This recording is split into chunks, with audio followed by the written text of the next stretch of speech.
The Palm Wine Drinkard. The Palm Wine Drinkard is a Nigerian novel written in English by Amos Tutola and published in 1952. The Palm Wine Drinkard হলো একটা Nigerian novel, লিখেছেন Amos টিউটোলা এবং publish হয়েছে 1952 সালে।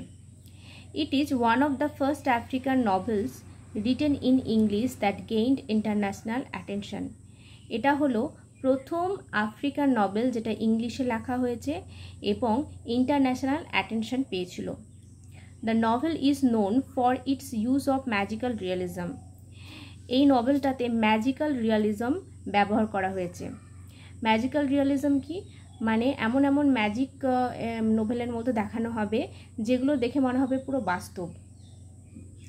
It tells the adventure field journey of A man who sets out to bring back his dead palm wine tapper from the land of the dead।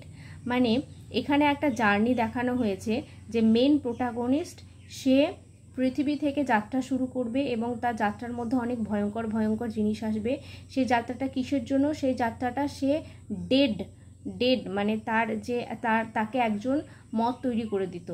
সে তো যে protagonist তার নাম এখানে কবি বলেননি, তো যে প্রোটাগনিস্ট হচ্ছে সে অনেক তো রিচ পারসন ছিল, তো তার জন্য সে একটা ওয়াইন ট্যাপার রেখেছিল। সে ওয়াইন ট্যাপারটা হঠাৎ করে মারা গেছে, তো তাকে ফিরিয়ে আনার জন্যই তিনি একটা জার্নি করেছিল। সেই জার্নিটাই এই নোভেলে বর্ণনা আছে।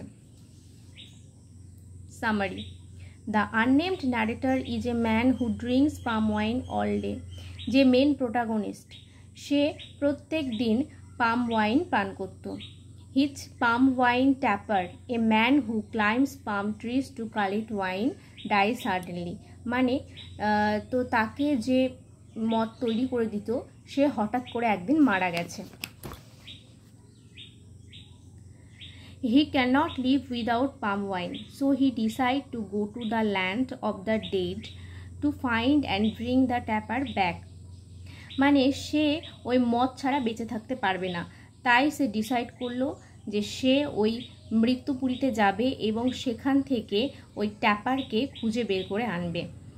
সে চাইলে অন্য একটা ট্যাপারও রেখে দিতে পারত, কিন্তু সে যেহেতু ওই ট্যাপারটার মদ পান করে করে অভ্যস্ত হয়ে গেছে, তাই সে ওই ট্যাপারটাকেই চায়, সে অন্য কোনো ট্যাপারকে হায়ার করতে চায় না।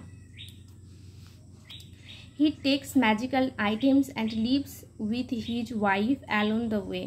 সে তার কিছু ম্যাজিক্যাল জিনিসপত্র নেয়, সে ম্যাজিক জানতো, এবং সে তার ফিউচার ওয়াইফের সঙ্গে তার যাত্রা শুরু করে।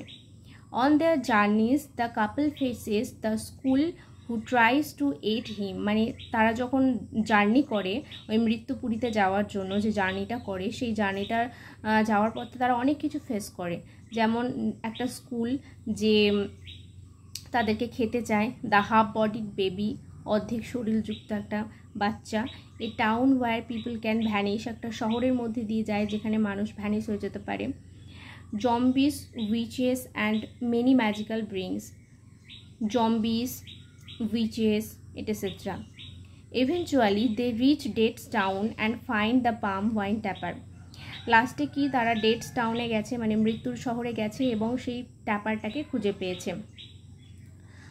The dead man can not return to the world of living. কিন্তু একজন যে মারা যায় সে কিন্তু আর পৃথিবীতে ফিরে আসতে পারে না। So he gifts him A magical object that can produce A unlimited palm wine. তো যে মারা গেছে, সে মারা যাওয়া ব্যক্তিটা কি করেছে, ওই প্রোটাগনিস্ট যে আছে, মেন প্রোটাগনিস্ট যে নায়ক গল্পের, তাকে একটা জিনিস দিয়েছে গিফট, যে জিনিসটা থেকে মানে সে যখন তখন মদ পান করতে পারবে এবং তার কোনো অসুবিধা হবে না, মানে আনলিমিটেড মদ সে ওই জিনিসটা থেকে পাবে। The return to the Real world and became a powerful man. এখানে হি হবে,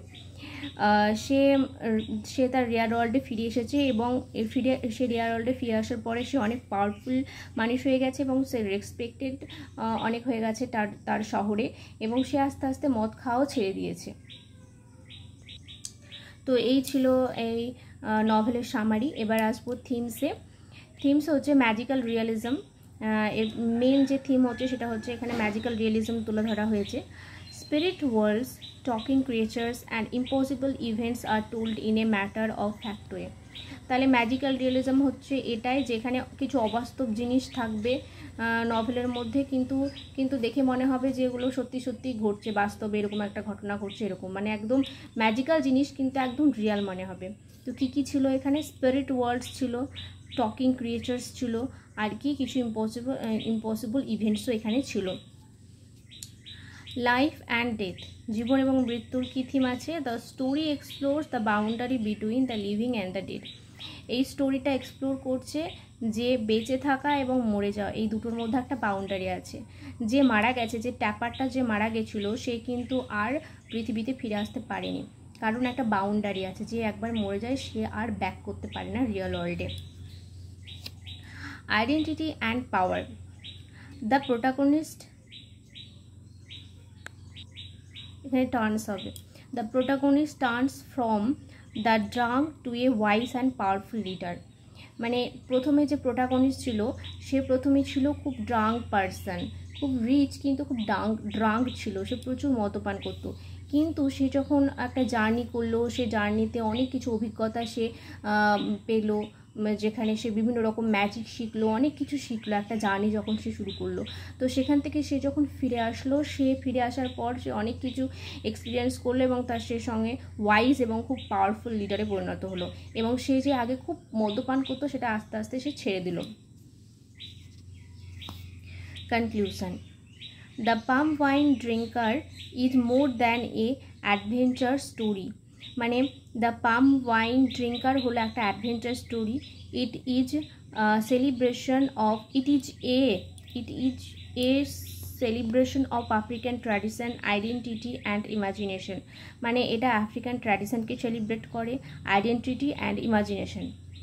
so the simple and strange journey the narrator gives the world a new way to tell stories where myth and life, magic and truth mix together. মানে এটা এমন একটা story লেখক এখানে তুলে ধরেছে, যেখানে একটা নতুন ধরনের যে গল্প হতে পারে সেইটা আমাদের মধ্যে একটা মানে আমাদের ব্রেনে একটা জিনিস ঢুকে যায় যে নতুন ধরনেরও একটা গল্প হতে পারে, যেখানে মিথ এবং লাইফ মিক্স হয়, যেখানে ম্যাজিক এবং ট্রুথ এই দুটো একসাথে মিক্স হয়ে যায়। মানে এটা একটা এমন একটা নোভেল যেখানে সব কিছু, এখানে সত্য, ম্যাজিক, রিয়ালিজম সব মানে সব কিছু এখানে মিলেমিশে একাকার হয়ে যায়। মানে এটা একটা নতুন ধরনের একটা নোভেল। আমরা এখন আধুনিক যুগের ছেলে মেয়ে, আমাদের কাছে এটা খুব বেশি একটা নতুন মনে হবে না, কারণ আমরা বিভিন্ন রকম ম্যাজিক্যাল রিয়েলিজম মুভি দেখি, যেমন হচ্ছে আমরা ইন্ডিয়াতেও দেখি, যেমন হচ্ছে কোই মিল গায়া, যেমন জাদু, তারপরে ক্রিস এখানে মানে হিরোস বিভিন্ন রকমের কাজ করছে, যেটা বাস্তবে সম্ভবই নয়। তো কিন্তু তখনকার যুগে যেই সময়টায় লেখা হয়েছিল 1952 সালে, তখন এটা একদম নতুন ধরনের একটা আইডিয়া ছিল গল্প লেখার জন্য। তো এটা ছিল আজকের নভেল। আশা করি তোমাদের ভালো লাগবে। যদি উপকৃত হও তাহলে অবশ্যই লাইক করবে, কমেন্ট করবে এবং শেয়ার করবে। ধন্যবাদ।